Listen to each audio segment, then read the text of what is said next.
အားလုံးပဲမင်္ဂလာပါဒီနေ့မှာတော့မင်းသားကြီးမာတုံစောရဲ့စကားကောင်းလေးတကားကိုတင်ဆက်ပေးသွားမှာပဲဖြစ်ပါတယ်အချိန်ကတော့2009ခုနှစ်ဖြစ်ပါတယ်သူကတော့ဂန်တယ်ကူပါ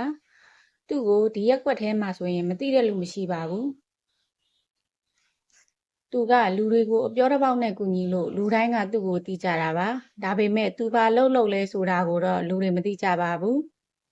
သူကစီးပွားရေးလုပ်မယ်ပဲအမြဲပြောပြီးရက်ကွက်ထဲမှာစောက်သွားနေတတ်ပါတယ်တနည်းရောက်မှာတော့သူ့ရဲ့အတိမိတ်ဆွေတယောက်နဲ့တွေ့လိုက်ပါတယ်။အိုက်ဒေါလုပ်ချင်တဲ့မိန်းကလေးတယောက်ဟာမျက်နှာခွဲစိတ်ဖို့အတွက်စိတ်ယုံအတိရှိရင်မိတ်ဆက်ပေးဖို့ပြောလိုက်ပါတယ်။ဒါပေမဲ့သူကမခွဲစိတ်ဖဲနဲ့တဘာဝတိုင်းနေဖို့ပြောပြီးကူညီတောင်းတာကိုလက်မခံခဲ့ပါဘူး။ဆိုင်တစ်ဆိုင်မှာတော့ဂန်တယ်ကူရဲ့မိတ်ဆွေတူဟာဆေးဘက်ဆိုင်ရာပစ္စည်းတွေကိုရောင်းချင်တဲ့အကြောင်းကိုပြောနေပါတယ်။တဲကူကထဲချွန်းကိုခေါ်ပြီးရောင်းပေးနေပါတယ်။ထဲချွန်းဆိုတာကတော့လူမိုက်ကိုင်းကောင်းဆောင်ဟောင်းတူပါ။အဲ့ဒီအချိန်မှာသူနဲ့အတူလိုက်ပါလာတဲ့လူမျိုးယောက်ကလှမ်းခေါ်လိုက်တဲ့အတွက်အဲ့ဒီဝိုင်းကိုထသွားလိုက်ပါတယ်။သူတို့တွေစကားပြောပြီးဆိုင်ပြင်ဘက်ကိုထွက်လိုက်ကြပါတယ်။ဒဲကူရဲ့မိတ်ဆွေကထိုလူနှစ်ယောက်အနက်မှတစ်ယောက်မှာနာမည်ကြီးမျက်နှာခွဲစိတ်ဆရာဝန်ဖြစ်ကြောင်းပြောလိုက်ပါတယ်။သူ့နာမည်ကတော့ဂျီဘူးပါ။ဂျီဘူးကတော့နာမည်ကြီးမျက်နှာခွဲစိတ်ဆရာဝန်ဖြစ်ပါတယ်။သူကအရင်တုန်းက surgery ဆေးရုံကြီးတစ်ခုဖွင့်ခဲ့ပြီးဆေးရုံအတွက်လိုတဲ့ငွေကိုငွေတိုးချေးတဲ့သူတွေစီကနေချိငွေယူကဖွင့်ထားခဲ့တာဖြစ်ပါတယ်။ဆေးရုံဟာအောင်မြင်ပေမဲ့အပြင်လူတစ်ယောက်ကသူ့ဆေးရုံကနတ်စမတစ်ယောက်နဲ့ပေါင်းကြံပြီးဆေးတွေကိုအလွဲသုံးစားလုပ်သွားတာကြောင့်ဆေးရုံပြုတ်ပြီးဆေးကုသခွင့်လက်မှတ်ကိုသိမ်းဆည်းခံလိုက်ရပါတယ်။ယခုခါမှာတော့သူကဒေါက်တာဂျန်ရဲ့ကိုစားခွဲစိတ်ပေးနေပါတယ်။ဆိုင်တစ်ဆိုင်မှာသူတို့၃ယောက်ကစာဂျာရီဆေးရုံအသစ်ဖွင့်ဖို့အတွက်ဆွေးနွေးနေကြပါတယ်။ဒေါက်တာဂျန်ကတော့ဆေးရုံအုပ်ဖြစ်တာဝန်ယူပြီးဂျီဘူးကတော့လူနာတွေနဲ့ဆွေးနွေးမှုတွေပြုလုပ်ပြီးခွဲစိတ်မှုတွေလုပ်ပေးဖို့ပါ။ဂျီဘူးကဒီစီစဉ်ကိုသဘောမကျပါဘူး။သူကအရေးချင်းရှိတဲ့သူအဖြစ်အတိမတ်ပြုခံရပြီးအဲ့ဒီအရေးချင်းနဲ့ထိုက်တန်တဲ့ငွေကိုလိုချင်တဲ့အကြောင်းပြောပြလိုက်ပါတယ်။အဲ့ဒီနောက်မှာတော့ဖုန်းလာတဲ့အတွက်ဂျီဘူးကတွိုင်းလက်ထဲမှာဖုန်းဝင်ပြောလိုက်ပါတယ်။ဒီအချိန်မှာဒဲကူရောက်လာပြီးမနက်ကဆေးဘက်ဆိုင်ရာပစ္စည်းတွေဝယ်ဖို့ပြောလိုက်ပါတယ်။အဲ့ဒီခါမှာဘားဆိုင်ကမန်နေဂျာမမအိုမီချောင်းရောက်လာပြီးဒဲကူကိုခေါ်ထုတ်သွားပါတယ်။အဲ့ဒီနောက်မှာသူတို့တွေဟာစာဂျာရီဆေးရုံအသစ်ဖွင့်ဖို့ဆွေးနွေးနေတဲ့အကြောင်းကိုပြောပြလိုက်ပါတယ်။ဒဲကူကဂျီဘူးကိုမြင်မှုသလိုရှိတဲ့အတွက်မိတ်ဆွေတယောက်ကိုဖုန်းဆက်ပြီးအတီးပြုတ်လိုက်ပါတယ်။ဒီအချိန်မှာတွိုင်းလက်ထဲကဂျီဘူးကတော့လူမိုက်တွေကျွေးတောင်းတာကိုခံနေရပါတယ်။ဒဲကူကလိုက်လာပြီးဂျီဘူးကိုနှုတ်ဆက်လိုက်ပြီးဂျီဘူးအကိုရဲ့တငယ်ကြီးဖြစ်ကြောင်းနဲ့သူ့ရဲ့လိပ်စာကက်ကိုပေးလိုက်ပါတယ်။အဲ့ဒီနောက်မှာဘားဆိုင်ကမန်နေဂျာမမအိုမီချောင်းကလည်းဂျီဘူးကိုဆေးကန်းတစ်ခုရဲ့လိပ်စာကိုပေးလိုက်ပါတယ်။ကော်ဖီဆိုင်တစ်ဆိုင်မှာတော့ဒဲကူနဲ့အိုမီချောင်းတို့နှစ်ယောက်ဟာဂျီဘူးဘလို့စီးပွားပြတ်သွားတယ်ဆိုတဲ့အကြောင်းကိုပြောပြနေတာပါ။အဲ့ဒီအချိန်မှာတိုက်တိုက်ဆိုင်ဆိုင်ပဲဂျီဘူးကကျွေးရှင်တွေကိုပတ်စံပေးနေတာကိုတွေးလိုက်ရပါတယ်။ဂျီဘူးဟာပေးထားတဲ့လိပ်စာအတိုင်းရောက်လာခဲ့ပါတယ်။အဲ့ဒီနေရာကတော့အလှပဆိုင်ရာစီကံတစ်ခုဖြစ်ပြီး VIP တွေကိုမမစနစ်နဲ့ညပိုင်းမှာတရားမဝင်ခွဲစိတ်ပေးပါတယ်။ဒီနေရာမှာလဲဂျီဘူးကအဆင်မပြေခဲ့ပါဘူး။ဂျီဘူးကိုကျွေးရှင်တွေကဖုန်းဆက်ခေါ်လို့စားတောက်ဆိုင်ကိုရောက်လာခဲ့ပါတယ်။ဒဲကူကိုတွေ့လိုက်လို့ဂျီဘူးလည်းအံ့ဩသွားပါတယ်။ဒဲကူကကျွေးရှင်နေနဲ့ဂျီဘူးကြားမှာညှိနှိုင်းပေးလိုက်ပါတယ်။အဲ့ဒီနောက်ဘားဆိုင်တစ်ခုမှာသူတို့နှစ်ယောက်ဟာဌာနမူးချွဲကိုတွားရောက်နှုတ်ဆက်လိုက်ပါတယ်။ဌာနမူးချွဲကတော့ဂျီဘူးရဲ့စိတ်ကူးတာခွင့်လက်မှတ်ပြန်ရဖို့အတွက်အရေးပါတဲ့သူတူပါ။အဲ့ဒီနောက်မှာဂျီဘူးကဒဲကူကိုမယုံကြည်တဲ့အတွက်ဘာလို့ချင်တာလဲလို့မေးလိုက်ပါတယ်။ဒဲကူကဂျီဘူးကိုစာဂျာရီဆေးရုံလုပ်ငန်းလုပ်ဖို့စတင်နေကြောင်းနဲ့အတူလုပ်ဖို့အတွက်စီယုံပြီးဌာနမူးချွဲပေးသွားတဲ့စိတ်ကူးတာခွင့်လက်မှတ်ကိုပြပေးလိုက်ပါတယ်။သိမ်းခံထားရတဲ့ဆေးလက်မှတ်ထိရအောင်ယူပေးနိုင်တဲ့ဒဲကူကိုဂျီဘူးကလေးစားသွားပါတယ်။အဲဒီနောက်ဒဲကူရဲ့အကြံကိုလက်ခံလိုက်ပါတယ်။ဒဲကူတယောက်ထဲချွန်းစီကိုသွားပြီးဂျီဘူးကသူ့ရဲ့စကားကိုနားထောင်တဲ့အကြောင်းနဲ့အလုပ်တူတူလုပ်ပြီးသူ့ကိုမန်နေဂျာရာထူးပေးဖို့အတွက်တောင်းဆိုလိုက်ပါတယ်။ဆေးရုံအုပ်ချံကိုလည်းအသိပေးလိုက်ကြပါတယ်။ဆေးရုံအုပ်ချံကဒဲကူရဲ့ပစ္စည်းတွေကိုမဝယ်ခြင်းလို့စကားများနေကြပါတယ်။ဒီအချိန်မှာအိုမီချောင်းကဆေးရုံအုပ်ချံကိုလာရှာပါတယ်။အကြောင်းရင်းကတော့ဆေးရုံအုပ်ချံစီမှာခွဲစိတ်ခဲ့တဲ့မိန်းကလေးနှစ်ဦးကမျက်စိမိတ်လို့မရတော့လို့ပါ။အေးကြတာပေါ့ဒီခွဲစိတ်မှုရဲ့နောက်ွယ်ကတော့ဂျီဘူးခွဲစိတ်ပေးလိုက်တာပါ။အိုမီချောင်းကိုဒဲကူကဆေးရုံအုပ်ချံကိုတရားစွဲဖို့အတွက်အကြံပေးလိုက်ပါတယ်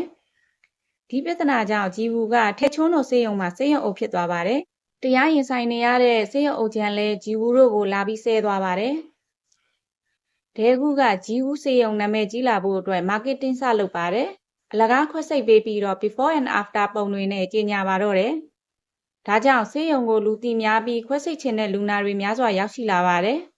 ။ဂျီဘူးတယောက်တည်းခွဲစိတ်လိုက်ဆွေးနွေးလိုက်နဲ့အလုပ်ရှုပ်နေပါတယ်။အိုမီချောင်းကိုလည်းအလှပရေးရအကြံပေးအဖြစ်ခန့်အပ်လိုက်ပါတယ်။အိုမီချောင်းကတဆင့်အကြံပေးအဖွဲ့တစ်ဖွဲ့ထပ်ဖွဲ့လိုက်ပါတယ်။သူတို့အဖွဲ့ကမျက်ရည်ခွဲမဲ့သူကိုရင်သားပါခွဲစိတ်အောင်ပြောဆိုနိုင်စွမ်းရှိပါတယ်။ဒေကူနဲ့ဂျီဘူးတို့လည်းညီကိုရင်းတွေလိုရင်းနေလာကြပါတယ်။ဒီချိန်မှာစစ်စေးရဲတွေလာစစ်ကြပါပြီ။ဂျီဘူးလည်းအဲ့ဒီချိန်ကျမှဒေကူပေးထားတဲ့စေကူတာခွင့်လက်မှတ်ကအတူကြီးမှန်းသိသွားပါတယ်။ဒီဘက်မှာပြဿနာတက်နေတာကိုထဲချွန်းလဲသိသွားပါပြီ။သူကတော့လှပဆေးကန်းကပိုင်ရှင်မမပါ။သူမက6000တန်ဖေလာဆေးအတူကိုတင်သွင်းတဲ့သူဖြစ်ပါတယ်။ဈေးကွက်ထဲမှာအသုံးပြုနေတဲ့3,900တန်ဖေလာဆေးအစားသူမရဲ့6000တန်ဆေးကို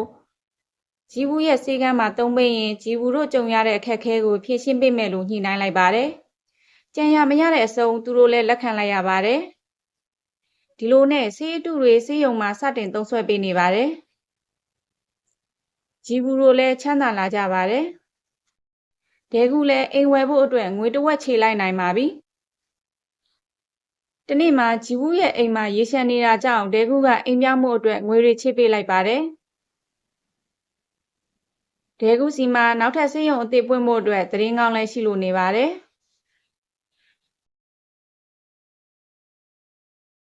သူကတော့လက်ရှိဆေးရုံကိုရင်းနှီးထားတဲ့တထေးဝံဖြစ်ပါတယ်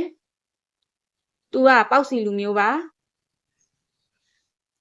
GTC လို့နာမည်ပေးထားတဲ့ဆေးရုံကိုတော့ Oasis လို့နာမည်ပြောင်းဖို့အထိဒေကူကအပြောကောင်းပါတယ်။တထေးဝံနဲ့လည်းညီကိုတွေလိုရင်းနှီးသွားပါတယ်။ Oasis ဆေးရုံတွေဒေကူရဲ့ marketing ကြံဉာဏ်ကအံ့ဩလောက်စရာပါ။ရုပ်သံလွှင့်ရုံမှ PD တူကိုသူလှုပ်ချင်တဲ့အစီအစဉ်အကြောင်းပြောပြလိုက်ပါတယ်။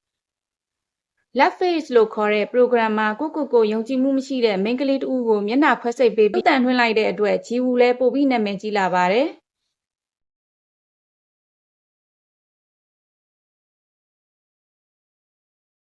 ဂျီဝူတယောက်ဒေကူရဲ့အခန်းမှာ project စာရွက်တွေကိုတွေ့သွားပါတယ်။ဒေကူကတတိဝံကိုနောက်ထပ်ဆေးရုံအတွက် project တွေကိုပြောပြနေပါတယ်။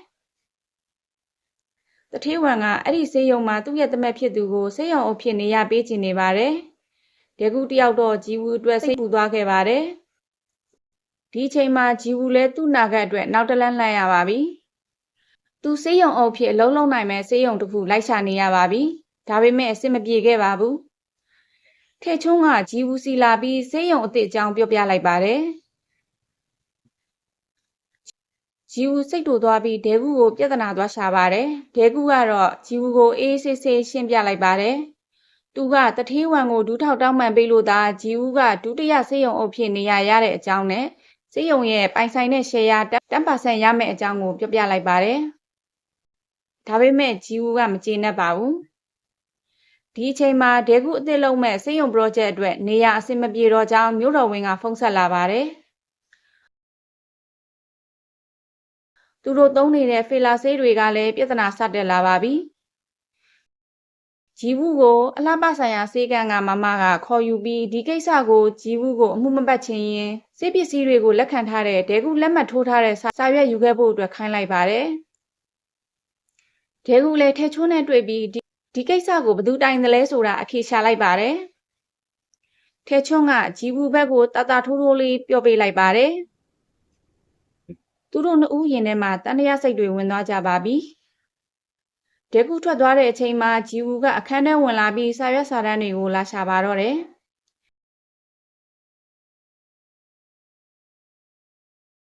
ရလာတဲ့စာရွက်တွေကိုပေးလိုက်ပါတယ်။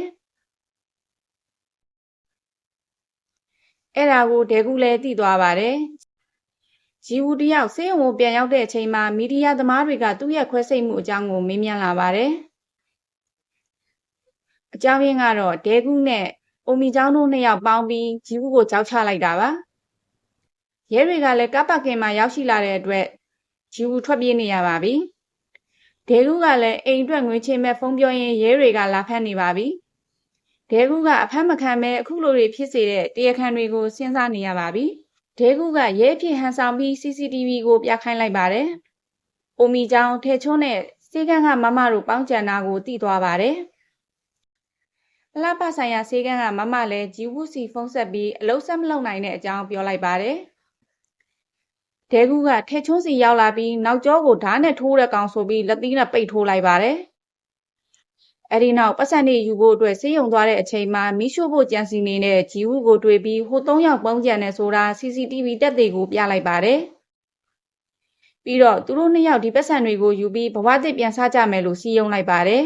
။အဲ့ဒီအချိန်မှာပဲမီးကျစ်ကကျမ်းပေါ်ကိုပြုတ်ကျသွားပြီးမီးလောင်သွားပါတယ်။တိုက်ဆိုင်ပဲရဲတွေရောက်လာပါတယ်။မီးပူကြောင့်အထက်ကအောက်ဆီဂျင်ဘူးကြီးပောက်ကွဲသွားပါတယ်။ဒေဂုလည်းပတ်စံတွေအသေးအံပြေးထဲပါတော့တယ်။ထွက်ပြေးတော့မဲ့ချိန်မှာသတိမေ့နေတဲ့ဂျီဝူကိုမထားခဲ့နိုင်တာကြောင့်ရအောင်ခေါ်ထုတ်လာပါတယ်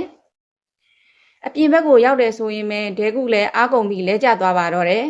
။ဂျီဝူလည်းသတိမရတဲ့ကြားကအာယူပြီးဒေဂုကိုဆဲလိုက်ပါတယ်။ရဲတွေသူတို့၂ယောက်ကိုဖမ်းမိသွားပါပြီ။ဒီလိုနဲ့၄နှစ်ကြာပြီးတဲ့နောက်မှာဂျီဝူတယောက်အကူကျောင်းရက်ွက်ကိုပြန်လည်ရောက်ရှိလာပါပြီ။သူကလူတယောက်နဲ့လာတွေ့တာပါ။အဲ့ဒီလူကသူ့လုံးမဲ့စီးပွားရေးအကြောင်းကိုဂျီဝူကိုရှင်းပြနေပါတယ်။ဒီအချိန်မှာဒေဂုရောက်လာပြီးလူလိန်ဖြစ်ကြောင်းဖော်ထုတ်လိုက်ပါတယ်။ဒေဂုလည်းဂျီဝူကိုနှုတ်ဆက်ပြီးလမ်းခွဲလိုက်ပါတယ်